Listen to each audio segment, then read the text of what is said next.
Eng arzon Audi kanalida eng arzon narxda Gentra mashinasi 2015-yilda ishlab chiqarilgan 3-pozitsiya avtomat korobka Gentra, mokriy asfalt, balon holatlari to'rtta yangi yumshoq balonlar qo'yilgan. Holati yaxshi holatda ekan. Ichlarini ko'rish mumkin. Ichlari ham yaxshi holatda, torpeda ashka hamma yoq tiniq bo'lib turibdi. 199 ming o'zini halol yurgani, tablolar terilgan ekan. Avtomat korobka, lyuklarigacha ishlaydi. ABS konditsionerlari bor. Mashinamizning motor ходовой korobkalarida texnik ishlar yo'q, bemalol xohlagan ustalarni olib kelib tekshirtirib ko'rsatib olishlari mumkin. Optira stoplar qo'yilgan, 4-pakalini metallarigacha bor. Shumka, ponni shumka bo'lgan.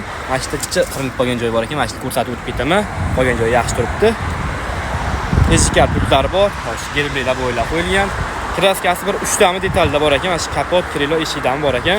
Yana bir ikkita joyida bo'lishi mumkin, mayda-chuyda tekshirib olishlari mumkin bemalol bo'lsin ham. Mashina Qo'qonda eng oxirgi narxi $6,800 ga berib oladi, generalni ham bo'ladi.